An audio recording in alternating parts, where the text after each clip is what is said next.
Hey everyone, Coach Tommy here. I want to talk about mindful eating and give you a quick PowerPoint on some visual aids that I think pertain to the topic very well. A lot of times with our talks or live videos, you don't get to see some of the graphics that pertain to it. So, getting into it a little bit, a lot of what comes to mind to me when I think about mindful eating is not only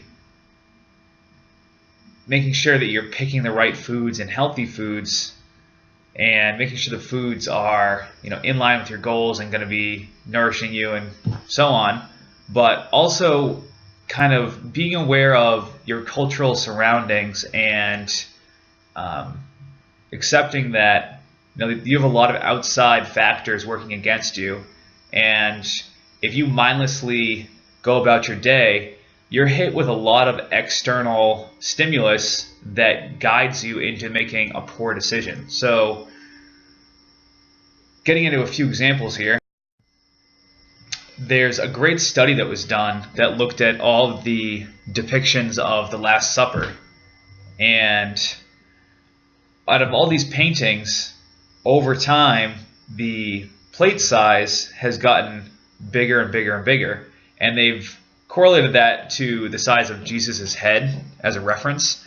So, a painting at 1000 AD, the plates were fairly small in correlation to his head, and they've just grown and grown and grown, which shows that our thinking, our thought on what a feast should look like or a meal has gotten tremendously bigger. So our culture, or us as people, have come to this idea that a meal should be this huge platter rather than just a plate.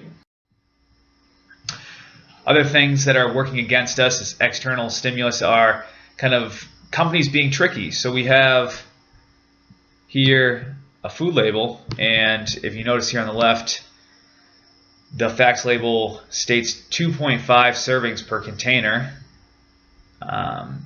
So one serving has 110 calories, but most of us would finish this container in one sitting. So the new proposed facts label that's rolling out this year is going to have a more realistic serving size, so the whole bottle must be listed.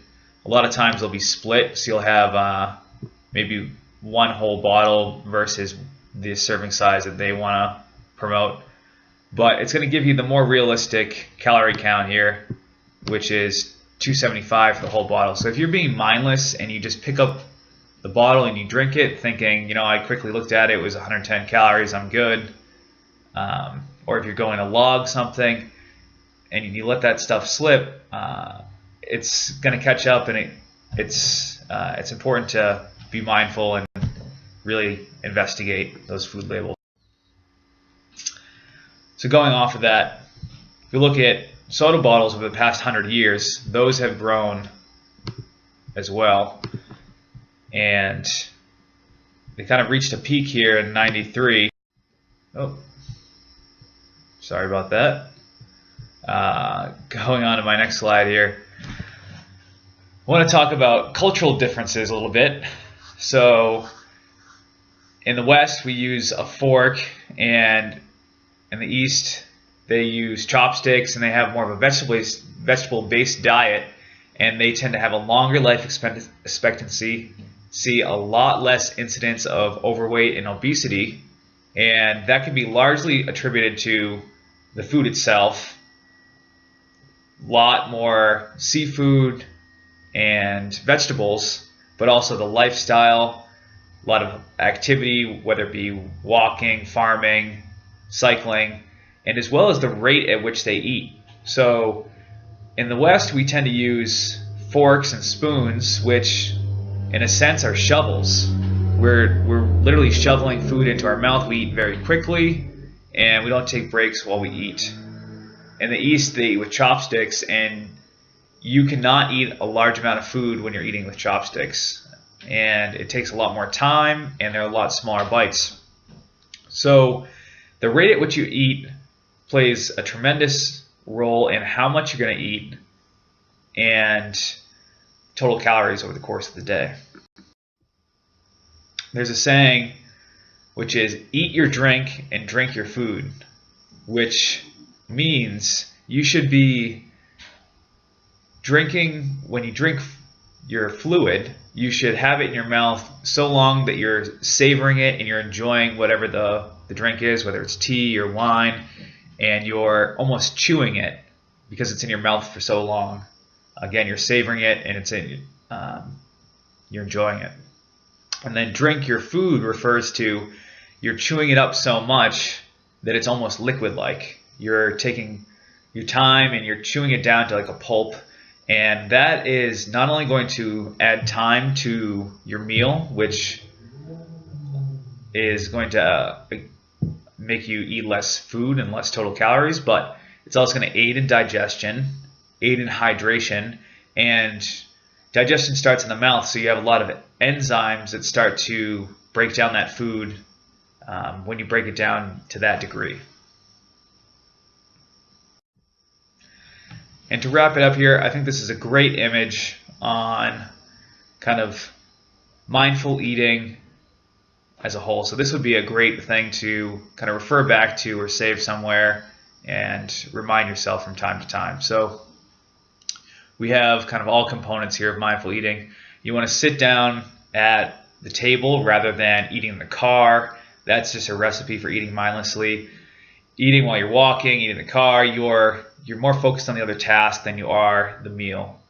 So having that established place with no external stimulus is going to be very important for just focusing on that meal. So external stimulus like TV. Don't eat while you watch TV because you're going to be focused on the show, the movie, and again, you're just going to be shoveling food into your mouth mindlessly, not paying attention to the food whatsoever. Put the fork down. So if you're not going to eat with chopsticks, you can still slow down your eating by putting the fork down. Enjoy conversation, chew, put the fork down and chew, without putting another bite in your mouth right away. Savor it again. Look at your food before you put it in your mouth. Smell it. Taste the flavors. Think about the textures, all that sort of stuff, and really enjoy the meal for what it is. Chew more. Turn your food into a drink. And don't eat right from packaging. So put it onto a plate and portion out what you want. So better yet, put it on a small plate. When you eat on smaller plates, the meal is going to look more full, and you're going to it's more appealing to the eye. A full small plate is better than the same amount of food on a big plate, because you think that that plate isn't full, so it's incomplete. Whereas if you portion out your 1 or 2 palm sizes of protein, etc., and put it on a small plate, it's going to look like a big meal when really it's the appropriate size meal.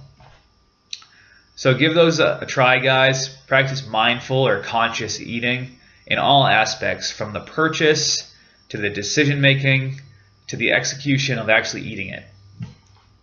All right, guys, take care.